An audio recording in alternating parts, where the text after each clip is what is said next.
I mean, you were looking at your phone and you kind of phoned the dancer. Well, I got other stuff on my phone, but it's like garbage. But you know, I. So glad these comfortable chairs made it all the way from Starburns Castle to downtown Los Angeles. These fucking awful pieces of shit chairs. They fit right over your head, though, very comfortably. and they come right off. Fucking hate it. Here, Rob, there's a chair over by the piano. There's chairs. We've got some weird kind of Rob at the piano. We've got some weird Edwardian furniture over here from back when the Hayworth Theater was built in the 1790s. When. Keep talking. No, well, I'm.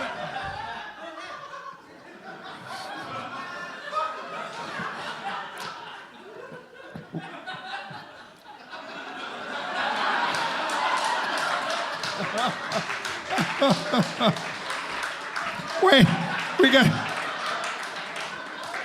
Rob Schraub procured a. We got mini podium. comptroller status over here. Are you narrating for you're describing? I'm trying, yeah. What is he doing? Talking, this is dead air.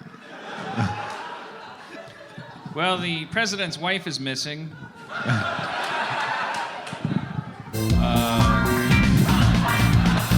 Who are you kidding? Who are you kidding? Who are you kidding? I knew there was three. There had to be a third. She keeps issuing communiques. It's like David Miscavige's wife, isn't it? It's like that Scientology thing. Oh yeah. Like where's that lady? But Schraub is exploring the space right now, Dan. But I wanted to. I cut and pasted these paragraphs from. Damn it. Schraub's wearing a golden hat. I guess we missed having an audience. I guess. I mean, we spent 4 years at a comic book back room, then went to a weird warehouse. But now we're in a proper theater, and now we found out the showman that Rob really is. I've been hiding it pretty good. Spencer is being diminished by his table.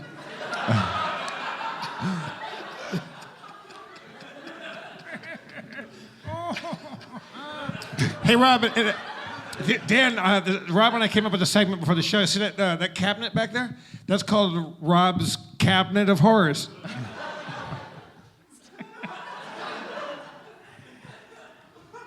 Oh man, Reddit is not gonna like this. Oh, what was it? Yeah, why did a guy leave a comment on my Instagram today? I looked at there's one guy on my Instagram that said, "Hey, are you going to address last week's show? I think you better go to the subreddit." Oh, damn. He went there. Holy shit. What does he do? What? First of all, happy to prove him wrong. Did not have to go to the subreddit. Feel fine. But what did he mean? What did you? Well, you gotta go to the subreddit if you want. I don't. There's got to be a way around this. There can't be things that are only discussable on the subreddit. Dan, what you're doing right now is what they call refusal of the call. This is a call to adventure that you are choosing to refuse right now. I'm not going on the subreddit. I don't care how cryptic you are. Hey, Bitcoin rewards on the subreddit. I'm not falling for it.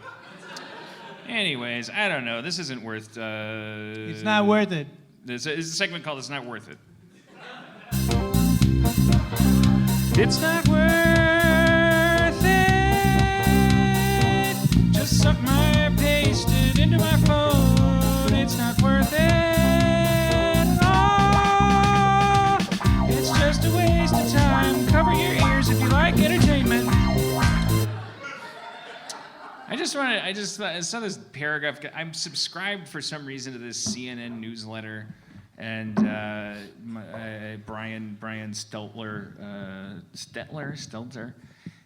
he kind of does this little newsletter at the end of the day, and he is talking about our missing first lady, and but he kind of interrupted himself because his little headline. It's like in this newsletter thing. It goes, "This story is a talker."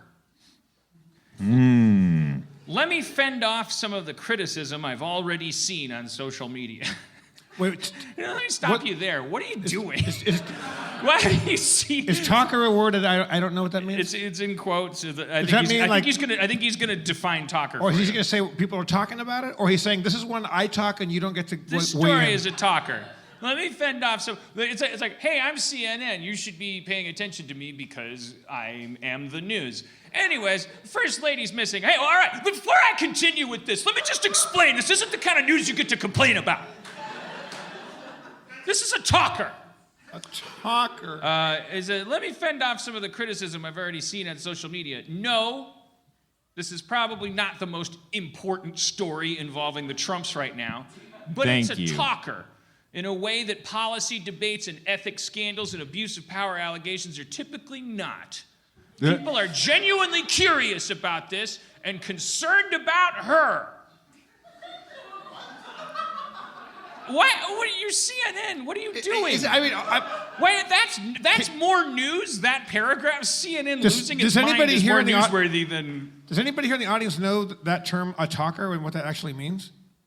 I think he's just he's indoctrinating us. He's saying, "Shut the fuck up and let me fucking finish my thought." No, the context is like it's something people are talking about a lot. It's like a squeaker.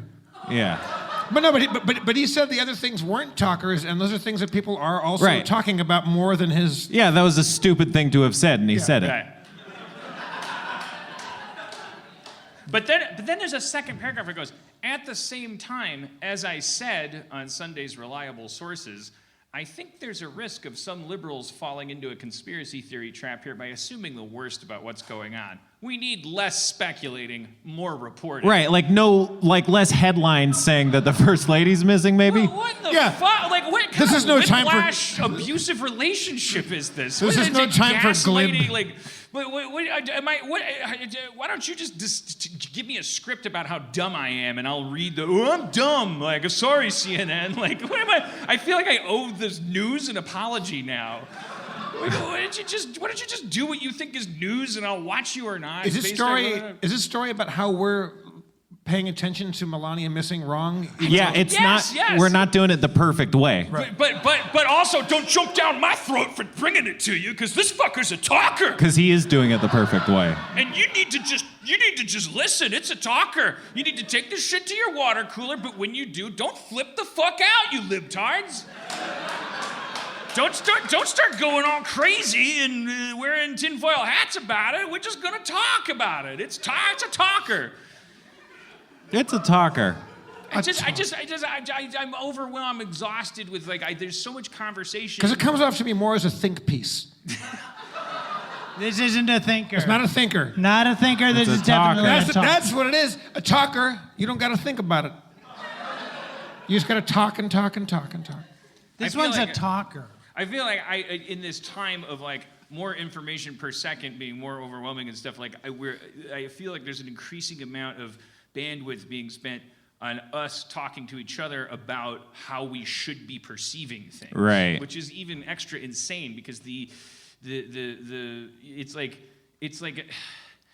the objective information would be the cure to all this. Like we could it's right within our grasp. It could be like, oh, let's just be objective because we're getting a little too subjective, but we don't want to do that, so we're just doubling down on the subjectivity, and we keep going all right, now don't start perceiving this the wrong way, and don't normalize this. Right. Don't tell me what to normalize. You're normal. You're the TV telling me not to normalize. This is crazy. Yeah, it's, I don't know if tone policing is the right word, but it's definitely the media being all here's how you should think, and it shouldn't be critically of me. Yeah. And it's Well, that's what everyone bad does. Yeah, tone policing. Did we coin it? Well, I mean, tone policing is its own thing. It's probably like a Venn diagram, so I don't know. It might be wrong to label it, but it sounds like it, right? Here to talk about that, let's bring out Don Lemon, everybody. Don Lemon.